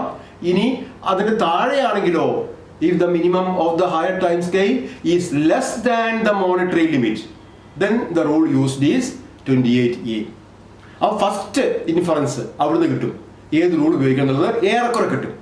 എങ്ങനെയാണെങ്കിൽ മോണിറ്ററി ലിമിറ്റ് ക്രോസ് ചെയ്തിട്ടുണ്ടോ, ആര് cross ചെയ്തിട്ടുണ്ടോ, പ്രൊമോഷനായ ഹയർ ടൈം സ്കെയിലിന്റെ മിനിമം മോണിറ്ററി ലിമിറ്റ് തൊട്ടിട്ടോ ക്രോസ് ചെയ്തിട്ടുണ്ടോ ഉണ്ടെങ്കിൽ either 28 or 37A. ഈ either or എന്നുള്ളത് നമുക്കൊന്ന് കൺഫേം ചെയ്യാം. ഇത് കഴിയട്ടെ. either 28 or 37A shall be used, and if the minimum is less than the monetary limit of that particular period, then only 28A is used. അപ്പൊ നമുക്ക് ഒരു 3 കാലഘട്ടം 10ാം ശമ്പള കമ്മീഷന്റെയും 9ാം ശമ്പള കമ്മീഷന്റെയും 11ാം ശമ്പള കമ്മീഷന്റെയും മോണിറ്ററി ലിമിറ്റുകൾ നമുക്കൊന്ന് ഓർത്തിരിക്കണം. എത്രയാ? 10ാം ശമ്പളം 11 പറഞ്ഞു 95,600 ആണ് 11ന്റെ. 10ാം ശമ്പള കമ്മീഷന്റെ, അതായത് എന്ന് തൊട്ട് എന്ന് വരെ 10ാം ശമ്പള കമ്മീഷന്റെ പീരീഡ് എന്താണ്? 1/7/19 നിന്ന് 5 വർഷം മുന്നേ, അതായത് 1/7/14 തൊട്ട് 1/7/14 തൊട്ട് 30/6/19 വരെ. 1/7/19 പോലും ഒന്നില്ലേ, 30/6/19 വരെ ഉപയോഗിച്ചിരുന്ന പേ റിവിഷൻ ഉത്തരവാണ് 10th പേ റിവിഷൻ ഓർഡർ, 10ാം ശമ്പള കമ്മീഷൻ ഉത്തരവ്. ഈ 10ാം ശമ്പള കമ്മീഷൻ ഉത്തരവ് പ്രകാരം അന്നത്തെ മോണിറ്ററി ലിമിറ്റ് 68,700 ആയിരുന്നു.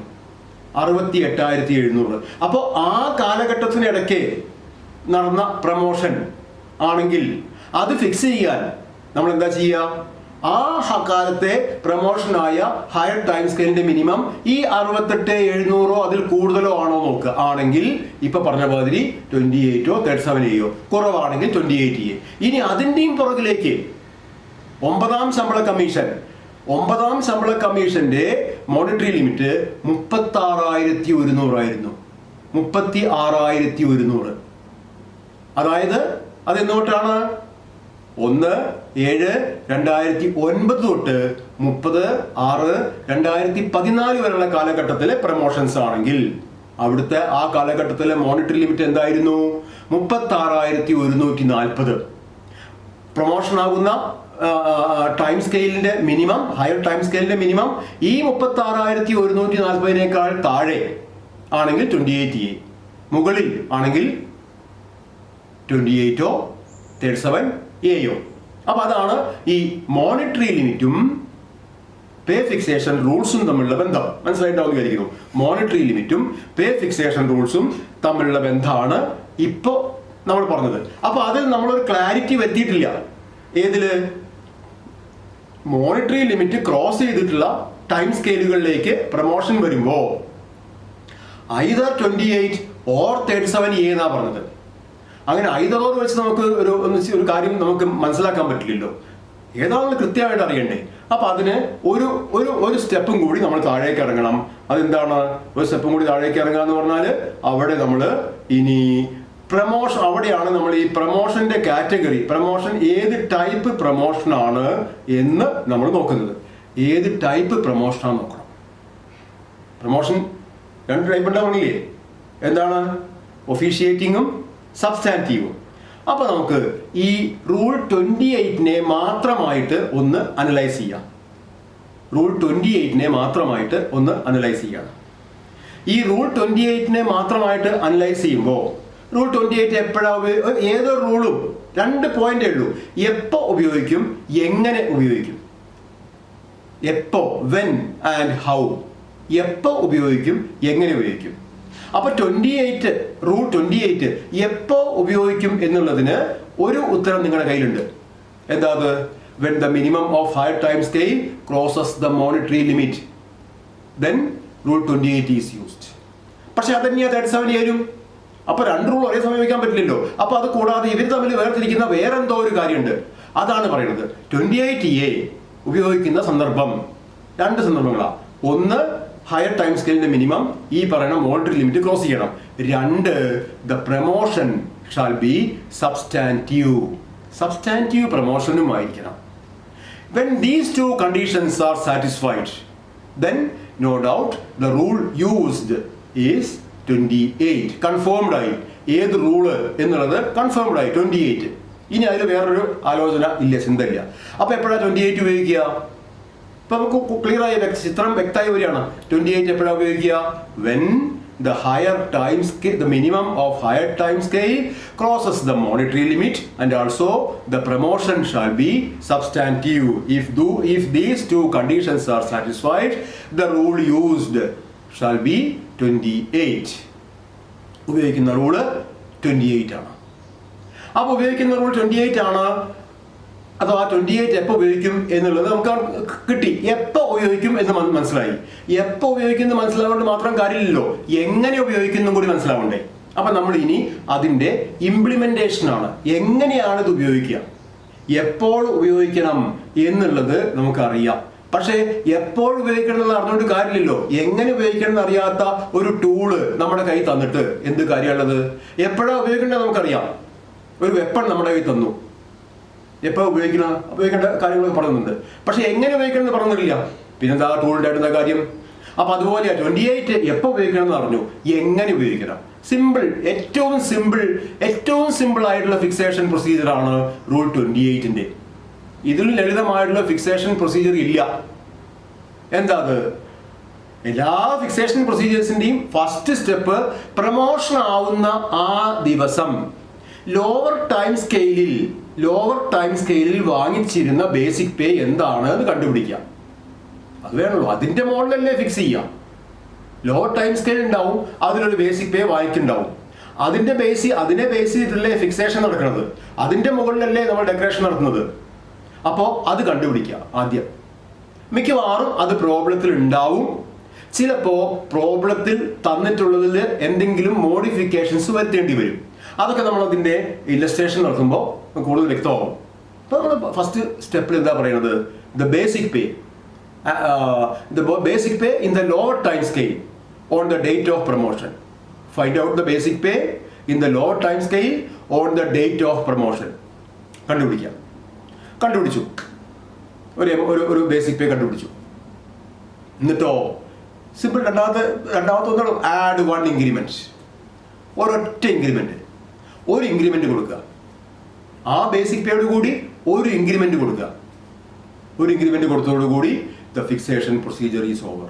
ഒറ്റ ഇൻക്രിമെന്റ്. നിങ്ങളുടെ പരിചയത്തിലുള്ളതൊക്കെ 2 ഇൻക്രിമെന്റ് 3 ഇൻക്രിമെന്റ് ബെനിഫിറ്റ് ഒക്കെ ഉണ്ടാവും. അതൊക്കെ അവിടെ ഇരിക്കട്ടെ. അത് നിങ്ങളുടെ ആ അറിവുകളൊക്കെ അവിടെ ഇരിക്കട്ടെ. അത് ഇതുമായിട്ട് കൂട്ടിക്കുഴയ്ക്കേണ്ട. ആ അറിവുകളും ശരിയാണ്, അത് ഇവിടെ അല്ല എന്ന് മാത്രം. 28-ല് 1 ഇൻക്രിമെന്റ് ഫിക്സേഷൻ ബെനിഫിറ്റ് ആയിട്ട് ഓൺലി 1 ഇൻക്രിമെന്റ്. ആ 1 ഇൻക്രിമെന്റ് എവിടെ കൊണ്ടുപോയി കൊടുക്കും? To the basic pay. ഏതത്തെ? On the date of promotion. എവിടുത്തെ? In the lower time scale.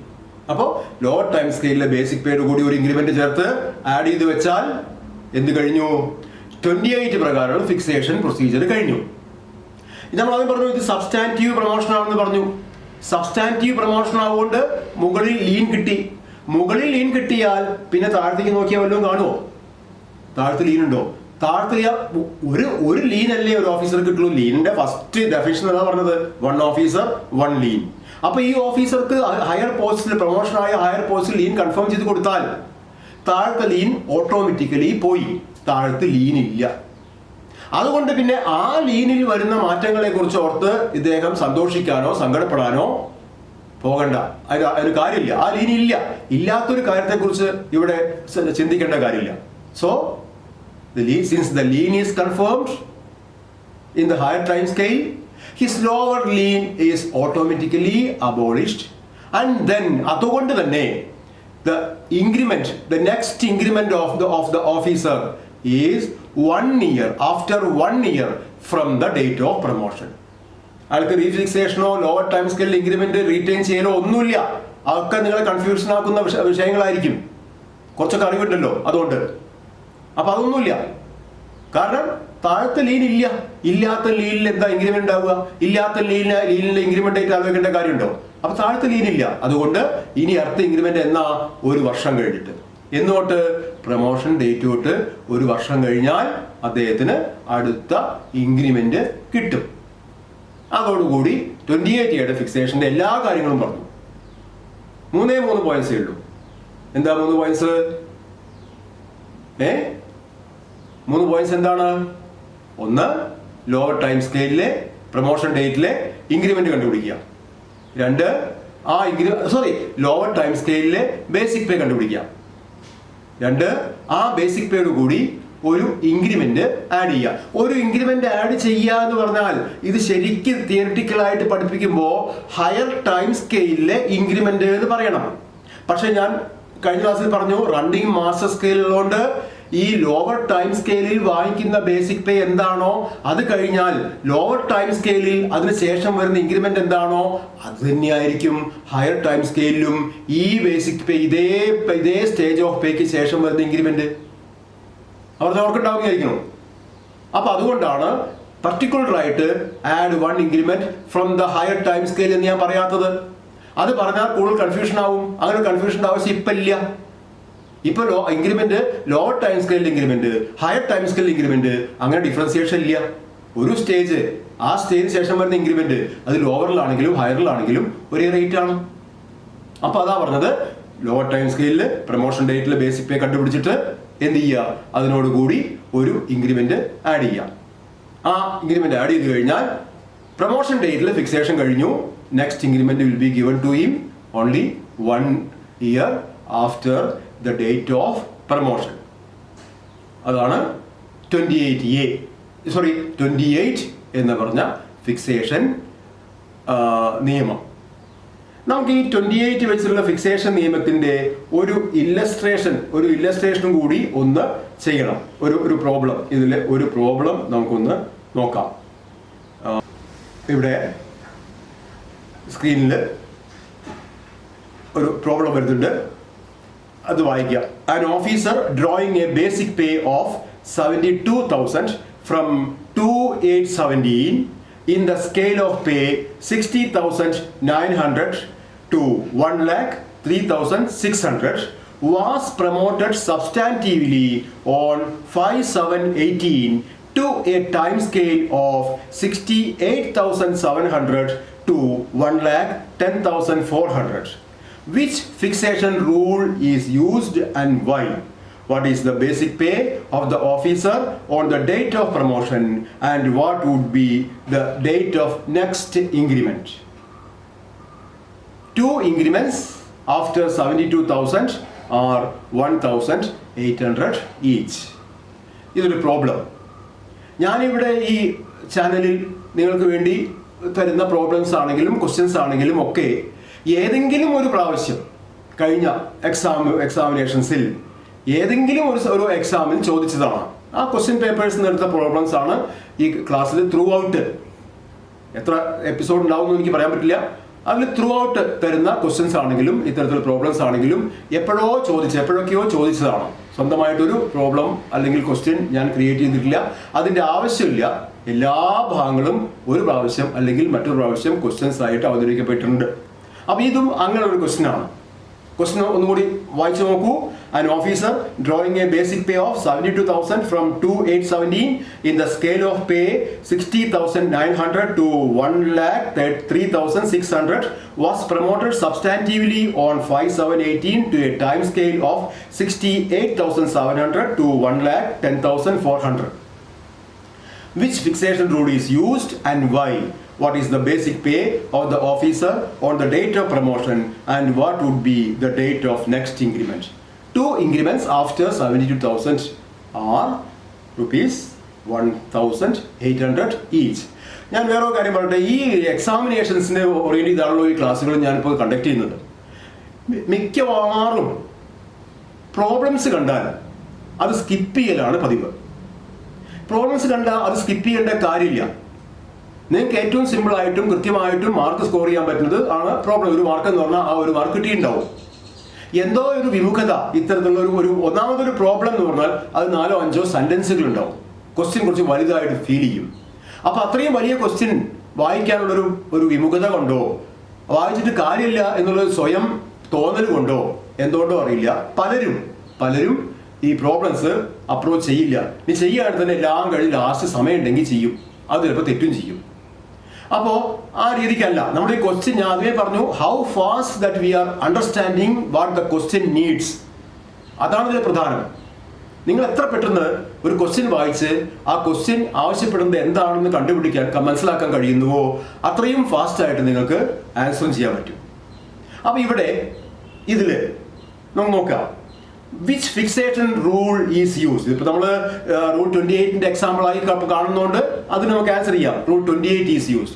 Y? എന്തുകൊണ്ടാണ് ഇത് റൂൾ 28 ഉപയോഗിക്കാൻ കാരണം? അപ്പോൾ എന്തുകൊണ്ട് റൂൾ 28 ഉപയോഗിക്കുന്നു, എന്തുകൊണ്ട് ഏത് റൂളാണ് ഉപയോഗിക്കുന്നത് കണ്ടെത്തണമെങ്കിൽ ഞാൻ നേരത്തെ പറഞ്ഞു. എന്താ പറഞ്ഞത്?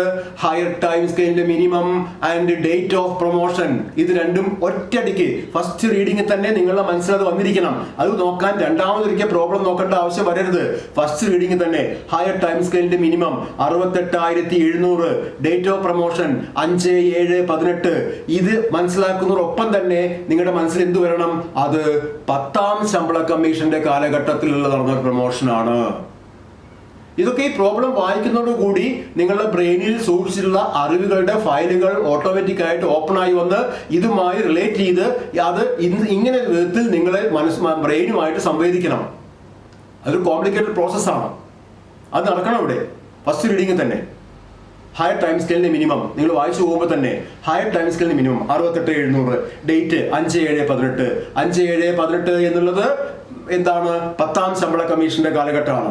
5/7/18 10ാം ശമ്പള കമ്മീഷന് 1/7/14 തൊട്ട് 30/6/19 വരെ 10ാം ശമ്പള കമ്മീഷനാണല്ലോ. അപ്പൊ ഇത് 10ാം ശമ്പള കമ്മീഷന്റെ കാലഘട്ടമാണ്. 10ാം ശമ്പള കമ്മീഷന്റെ മോണിറ്ററി ലിമിറ്റ് അപ്പോൾ നിങ്ങൾ മനസ്സിൽ വരണം 68,700. അതാണ് 10ാം ശമ്പള കമ്മീഷന്റെ മോണിറ്ററി ലിമിറ്റ്. അതൊക്കെ നിങ്ങളുടെ മനസ്സിൽ വന്നു. പ്രൊമോഷൻ സബ്സ്റ്റാൻറ്റീവ് ആണ്. ആ 3 റീസൺസ് രണ്ട് കാര്യങ്ങളും ഒത്തുവന്നു. എന്ത്? ഹയർ ടൈം സ്കെയിലിന്റെ മിനിമം മോണിറ്ററി ലിമിറ്റിൽ പെട്ടു. മോണിറ്ററി ലിമിറ്റ് അച്ചീവ് ചെയ്തിരിക്കുന്നു. പ്രൊമോഷൻ സബ്സ്റ്റാൻറ്റീവ് ആണ്. ഇനി ഒന്നും ആലോചിക്കാനില്ല. റൂൾ എന്താ? റൂള് 28 ആണ്. ചിലപ്പോൾ ഇത്രയും ഉണ്ടാവുള്ളൂ ക്വസ്റ്റ്യനായി. ഈ ഒരു വർഷം വന്നിട്ടുണ്ട്. വലിയൊരു ക്വസ്റ്റ്യൻ ആയിരുന്നു. ലാസ്റ്റ് ക്വസ്റ്റ്യൻ നോക്കുമ്പോൾ എന്താ, which fixation rule is to be used, ഏത് ഫിക്സേഷൻ റൂളാണ് ഉപയോഗിക്കേണ്ടത്. ഒരു മാർക്കാണ്. നമ്മൾ ആദ്യം ഇതൊക്കെ കാണുമ്പോൾ വിചാരിക്കും ഇതെന്തോ അരിത്മെറ്റിക് കാൽക്കുലേഷൻ ഒക്കെ ഉള്ളതാണ്, എന്തോ ഭയങ്കര സംഭവമാണെന്നൊക്കെ വിചാരിക്കും. വായിച്ചു പോകുമ്പോഴല്ലേ അറിയാം which fixation rule is used. അത് വായിക്കുമ്പോൾ തന്നെ അറിയാം ഏത് റൂളാണ് ഉപയോഗിക്കേണ്ടത്. അതേ ഉള്ളൂ ക്വസ്റ്റ്യന്. ഒരു മാർക്ക് കിട്ടിയിരുന്നു. അപ്പോൾ ക്വസ്റ്റ്യൻ്റെ വലിപ്പം കണ്ട് ക്വസ്റ്റ്യൻ സ്കിപ്പ് ചെയ്യരുത്. അപ്പോൾ എന്താ പറഞ്ഞത്, ഈ കാലഘട്ടം 10ാം ശമ്പള കമ്മീഷൻ, ആ 10ാം ശമ്പള കമ്മീഷന്റെ കാലഘട്ടം 68,700 മിനിമം. ആ 68,700 ഹയർ ടൈം സ്കെയിലിന്റെ മിനിമം. ഇവിടെ ഹയർ ടൈം സ്കെയിലിന്റെ മിനിമം ഇവിടെ വന്നിട്ടുള്ളത്. അതുകൊണ്ട് monetary limit higher time scale minimum cross ചെയ്തു എന്ന് പറയാം. പ്രൊമോഷൻ സബ്സ്റ്റാൻറ്റീവ് ആണ് എന്ന് പറയാം. അതുകൊണ്ട് റൂള് 28 ആണ്. അപ്പൊ റൂൾ 28 ആണ് നമുക്ക് മനസ്സിലായി. ഇനി എളുപ്പല്ലേ, എന്താ റൂൾ 28 ആവുമ്പോൾ ആദ്യം കാണുന്നത് എന്താ, പ്രൊമോഷൻ ഡേറ്റിലെ ബേസിക് പേ. ഇവിടെ തന്നിട്ടുള്ള ബേസിക് പേ എന്താ, 2/8/17. 2/8/17 എന്താ വാങ്ങിക്കുന്നത്, 72,000 അല്ലെ. പ്രോബ്ലം വായിക്കുമ്പോൾ അത് മനസ്സിലാവണം. 2/8/17 72,000 രൂപ വാങ്ങിക്കുന്നു ബേസിക് പേ ആയിട്ട്. പ്രൊമോഷൻ നടന്നത് എന്നാ, പ്രൊമോഷൻ നടന്നത് fixation rules scale of pay was promotion 5/7/18. 5/7/18 fixed promotion നടന്നത്. 2/8/17 72,000 രൂപ. അവിടെ ഒരു കൺഫ്യൂഷൻ ചിലപ്പോൾ വരും. ചില പ്രോബ്ലത്തിൽ അവിടെ നിങ്ങൾക്ക് തെറ്റുപറ്റാം. എങ്ങനത്തെ തെറ്റുപറ്റാൻ സാധ്യത, ഇവിടെ ഇപ്പോൾ 8/17 ബേസിക് പേ ആണ് തന്നത്. 8/17 72,000 വാങ്ങുന്ന ഒരാളുടെ ആ ബേസിക് പേ ഇനി ചേഞ്ച് ആവുന്നത് എപ്പോഴാ, ഒരു വർഷം കഴിഞ്ഞിട്ടല്ലേ. 8/17 72,000 ആണെങ്കിൽ അപ്പൊ നിങ്ങൾ സംശയം വരും, അപ്പൊ 7/17 ഇതാണോ അല്ലേന്ന് എങ്ങനെയാ അറിയാം, ഇത് പറഞ്ഞിട്ടില്ലല്ലോ. അത് അണ്ടർസ്റ്റുഡ് ആണ്. നമ്മൾ ഇന്ന ഡേറ്റിൽ ഇന്ന ബേസിക് പേ വാങ്ങുന്നു എന്ന് KSRൽ നിയമപരമായിട്ടുള്ള ഏത് സ്റ്റേറ്റ്മെന്റിലും ഏത് പ്രോബ്ലത്തിലും എവിടെ കണ്ടാലും അതിന്റെ അർത്ഥം എന്താ, ആ മാസം തൊട്ടാണ്, ആ പറഞ്ഞ ഡേറ്റ് തൊട്ടാണ് ആ ബേസിക് പേ വാങ്ങാൻ തുടങ്ങിയത് എന്നാണ്. അല്ലാതെ അതിന്റെ മുന്നിൽ ഇതല്ല എന്നത് ഇപ്പൊ എങ്ങനെ അറിയാം, അങ്ങനത്തെ ഒരു ചിന്ത പോകേണ്ട കാര്യമില്ല. If it is stated that an officer is drawing A basic pay from ഒരു ഡേറ്റ് തന്നിട്ടുണ്ടെങ്കിൽ that is the date of increment. അതാണ് ഡേറ്റ് ഓഫ് ഇൻക്രിമെന്റ്. അപ്പൊ ഇവിടെ 8/17 72,000 വാങ്ങുന്നു എന്ന് പറഞ്ഞാൽ 8/8 മാസമാണ് ഇൻക്രിമെന്റ് മാസം. 8/17 72,000 വാങ്ങുന്നു. അതിന് ചേഞ്ച് ആവുക എപ്പോഴാ, 8/18 വരണം. 8/18 വന്നാലേ ചേഞ്ച് ആവുള്ളൂ. ഇവിടെ അതിന്റെ മുന്നേ 7/18, അതായത് അടുത്ത ഇൻക്രിമെന്റ് ഡേറ്റിന്റെ മുന്നേ 7/18 പ്രൊമോഷനായി. അപ്പോ ഇതന്നെയാണ് പ്രൊമോഷൻ ഡേറ്റിലെയും ബേസിക് പേ. 72,000 തന്നെയാണ് പ്രൊമോഷൻ ഡേറ്റിലെയും ബേസിക് പേ. അവിടെ തെറ്റുപറ്റി എങ്ങനെയാ, ചിലപ്പോ ഈ തന്ന ബേസിക് പേയുടെ ഡേറ്റിൽ നിന്ന് ഒരു വർഷം കഴിഞ്ഞിട്ടുള്ള ഒരു ഡേറ്റിലായിരിക്കും പ്രൊമോഷൻ നടന്നു എന്ന് പറയാം. അപ്പോൾ ഈ തന്ന ബേസിക് പേ അതേപടി എടുത്തിട്ട് അതിന്റെ കൂടെ ഇൻക്രിമെന്റ് ആഡ് ചെയ്തിട്ട് ഡെക്കറേറ്റ് ചെയ്യാൻ നിന്നാൽ പ്രോബ്ലം തെറ്റി, ആൻസർ തെറ്റി. കാരണം പ്രൊമോഷൻ ഡേറ്റിലെ ബേസിക് പേ തന്നെ അതല്ല. അത് കഴിഞ്ഞ് ഒരു കൊല്ലം കഴിഞ്ഞാൽ പ്രൊമോഷൻ ആയതേ. അപ്പൊ ഒരു കൊല്ലം കഴിഞ്ഞപ്പോൾ എന്തായി, നോർമൽ ഇൻക്രിമെന്റ് ഒന്നും കൊടുക്കണ്ടേ. പ്രൊമോഷൻ ആയാലും ആയില്ലെങ്കിലും നോർമൽ ഇൻക്രിമെന്റ് എല്ലാ കൊല്ലം കിട്ടുമല്ലോ. അപ്പോൾ ആ നോർമൽ ഇൻക്രിമെന്റ് ആദ്യം കൊടുക്കണം. അതിന്റെ മുകളിൽ വേണം ഫിക്സേഷൻ റൂൾ പറയുന്ന നിയമങ്ങൾ പ്രാവർത്തികമാക്കാൻ. അപ്പോൾ അത് ശ്രദ്ധിക്കണം എന്ന് പറയാം. ഇവിടെ ഇപ്പം അതിന്റെ ആവശ്യമില്ല. ഇവിടെ വിത്തിൻ 1 ഇയർ തന്ന ഡേറ്റ് ഈ ഡ്രോ ചെയ്തു എന്ന് പറയുന്ന ആ ഡേറ്റ് തൊട്ട് ഒരു വർഷത്തിനകത്താണ് പ്രൊമോഷൻ വന്നത്. അപ്പോൾ 8/17 ബേസിക് പേ തന്നിട്ടുണ്ട്. ആ 7/18 പ്രൊമോഷൻ ആയിരിക്കുന്നു. അടുത്ത ഇൻക്രിമെന്റ് വാങ്ങാൻ സമയമായിട്ടില്ല. അപ്പൊ ഇയാളുടെ ബേസിക് പേ ആസ് ഓൺ എന്ന് പ്രൊമോഷൻ ഡേറ്റ് എത്രയാണ്, 72,000. Date of promotion 7/18. 7/18 lower time സ്കെയിലിൽ ബേസിക് പേ അത് തന്നെയാണ് 72,000 തന്നെ. അപ്പൊ എന്തേ വേണ്ടു, 72,000 കൂടി ഒരു ഇൻക്രിമെന്റ് ആഡ് ചെയ്യുക. Add 1 increment. എത്രയാ ഇൻക്രിമെന്റ്, പ്രോബ്ലത്തിൽ തന്നിട്ടുണ്ട് 72,000 കഴിഞ്ഞാൽ റണ്ണിങ് മാസ്റ്റർ സ്കെയിലിലെ 2 ഇൻക്രിമെന്റുകൾ 1,800 വെച്ചിട്ടാണ്. അപ്പൊ 72,000 കൂടി ഒരു 1,800 ആഡ് ചെയ്യുക എന്ന് പ്രൊമോഷൻ ഡേറ്റിൽ. അതായത് 5/7/18 ഒരു ഇൻക്രിമെന്റ് കൊടുത്തു. അപ്പോൾ 72,000 കൂടി ഒരു 1,800 ആഡ് ചെയ്യുമ്പോൾ 73,800 കിട്ടും. 73,800 കിട്ടും. 73,800 ആണ് അദ്ദേഹത്തിന്റെ പ്രൊമോഷൻ ഡേറ്റിലെ ബേസിക് പേ. ഇനി അടുത്ത ഇൻക്രിമെന്റ് എന്നാ കിട്ടാൻ എന്താ പറയാ, ഒരു വർഷം കഴിഞ്ഞിട്ട് അടുത്ത ഇൻക്രിമെന്റ് കിട്ടും. ഒരു വർഷം എന്നാ കഴിയുക, 5/7/18 തൊട്ട് ഒരു വർഷം പൂർത്തിയാവുന്ന ദിവസം എന്നാണ്, 4/7/19. ഡേറ്റ്, മന്ത് ഒക്കെ കാൽക്കുലേഷൻ ഇങ്ങനെ വരുമ്പോൾ ഓരോ സന്ദർഭത്തിൽ അതിന് മാത്രമായിട്ട് ക്ലാസ് വേണ്ട. ഡേറ്റ് കാൽക്കുലേഷൻ, മന്ത് ഇന്ന ഡേറ്റ് തൊട്ട് ഇന്ന ഡേറ്റ് വരെ എത്ര ദിവസങ്ങളുണ്ട് ചില ഡയറക്റ്റ് അങ്ങനെ ചോദിക്കാം. ഒരാൾ ഇന്ന ഡേറ്റ് തൊട്ട് ഇന്ന ഡേറ്റ് വരെ ലീവ് ആയിരുന്നു, എത്രയാണ് മൊത്തം എടുത്ത ലീവ്, ലീവ് എത്രയായിട്ട് എടുത്തത്, അങ്ങനെയൊക്കെ പ്രോബ്ലംസ് വരാം. അത് അത് ഓരോ സന്ദർഭത്തിൽ പറയാം. ഇപ്പോൾ പ്രൊമോഷൻ ഡേറ്റ് ആയിട്ടുള്ള 5/7/18 തൊട്ട് ഒരു വർഷം പൂർത്തിയാകാൻ എന്ത് പൂർത്തിയാകും? 4/7/19 പൂർത്തിയാകും. അപ്പോൾ അടുത്ത ദിവസം 5/7/19 അയാൾക്ക് ഫസ്റ്റ് ഇൻക്രിമെന്റ് കിട്ടും. ഏത്? ചില പ്രൊമോഷൻ അനുസരിച്ചിട്ട് അതിന്റെ പ്രൊബേഷൻ പീരിയഡ് ഉള്ള പ്രൊമോഷൻസ് ആണെങ്കിൽ അങ്ങനെ കിട്ടും. അതല്ല, പ്രൊബേഷൻ ഇല്ല എന്നുണ്ടെങ്കിൽ, ചിലപ്പോൾ 6 മാസം പ്രൊബേഷനേ ഉള്ളൂ എന്നുണ്ടെങ്കിൽ എന്ത് ചെയ്യും? 1/7/19 തന്നെ അടുത്ത ഇൻക്രിമെന്റ് കിട്ടും. അതിനെക്കുറിച്ചൊന്നും പ്രോബ്ലത്തിൽ പറഞ്ഞിട്ടില്ലെങ്കിൽ നിങ്ങൾ എന്ത് പറഞ്ഞാൽ മതി? നെക്സ്റ്റ് ഇൻക്രിമെന്റ് വിൽ ബി 1/7/19 എന്ന് പറഞ്ഞാൽ മതി. അത് ഇൻക്രിമെന്റ് റൂൾ അടുത്ത ചാപ്റ്ററിലാണ് ഇൻക്രിമെന്റ്. അതിൽ നമ്മൾ വിശദമായിട്ട് എന്തുകൊണ്ട് അങ്ങനെയെന്ന് പഠിക്കും. ഇൻക്രിമെന്റ് എപ്പോഴും ഒരു മാസത്തിന്റെ ഏത് മാസമാണോ ഇൻക്രിമെന്റ് എലിജിബിലിറ്റി, ആ മാസത്തിന്റെ ഫസ്റ്റ് ഡേ ആണ് ഇൻക്രിമെന്റ് കിട്ടുക. ഇൻക്രിമെന്റ് എലിജിബിൾ ആവുന്നത് ഒരു മാസത്തിന്റെ ഏതെങ്കിലും ദിവസങ്ങളിലായിരിക്കും. ഒരു വർഷം പൂർത്തിയാകുന്നത് കറക്റ്റ് 1-ാം തീയതി തന്നെ ഒരു വർഷം പൂർത്തിയാവുമോ? ഇല്ലല്ലോ. 1-ാം തീയതിയും ലാസ്റ്റ് ഡേയുടെയും ഇടയ്ക്കുള്ള ഏത് ദിവസത്തിൽ വേണമെങ്കിൽ ഒരു വർഷം പൂർത്തിയാകും. ഏത് ദിവസത്തിൽ പൂർത്തിയായാലും ആ ഇൻക്രിമെന്റ് എലിജിബിലിറ്റി ആ മാസത്തെ ഫസ്റ്റ് ഡേറ്റ് കിട്ടുക. Except increment after declaration of probation. അത് ഇൻക്രിമെന്റ് ചാപ്റ്ററിൽ വിശദമായി പഠിക്കും. ഇപ്പൊ അങ്ങോട്ട് പോകുന്നില്ല. അപ്പോൾ 1/7/19 അടുത്ത ഇൻക്രിമെന്റ്, ഒരു വർഷം കഴിഞ്ഞിട്ട് അടുത്ത ഇൻക്രിമെന്റ് കിട്ടും. അപ്പോൾ അതോടുകൂടി 28ന്റെ ഒരു ഇല്ലസ്ട്രേഷൻ കഴിഞ്ഞു. നിങ്ങൾ ഇതുപോലെ 28ന്റെ ഇല്ലസ്ട്രേഷൻസ് ഒക്കെ വേറെ സ്വന്തമായിട്ട് നോക്കുക. സ്വന്തമായിട്ട് നോക്കുമ്പോൾ വേണമെങ്കിൽ ഞാൻ ഇതിൻ്റെ ഡിസ്ക്രിപ്ഷൻ ബോക്സിൽ ഒരു പ്രോബ്ലം കൂടി 28ന്റെ ഒരു പ്രോബ്ലം കൂടി ഇട്ട് തരാം. അത് നിങ്ങൾക്ക് ഓപ്പൺ ചെയ്തിട്ട് പറ്റുമെങ്കിൽ വർക്കൗട്ട് ചെയ്ത് നോക്കുക. അങ്ങനെയൊക്കെയാണ് ഇത് മുന്നോട്ട് പോകാൻ ഉദ്ദേശിക്കുന്നത്. ഓക്കെ, അപ്പോൾ ബാക്കി ഇപ്പോൾ ആകെ 28നെ കുറിച്ച് മാത്രമേ പറഞ്ഞുള്ളൂ. സമയം കൂടുതലായി, ഉദ്ദേശിച്ചേക്കാൾ സമയം കൂടുതലായി. ബാക്കി 37A-യും 28A-യും അടുത്ത ക്ലാസ്സിൽ പറഞ്ഞു തരാം. ഓക്കെ, അപ്പോൾ ഇതുമായി ബന്ധപ്പെട്ട് എല്ലാ ക്ലാസ്സിനും ലാസ്റ്റ് പറയാറുള്ളതാണ്. ഡൗട്ട്സ് ഉണ്ടെങ്കിൽ ചോദിക്കാം. Okay, thank you.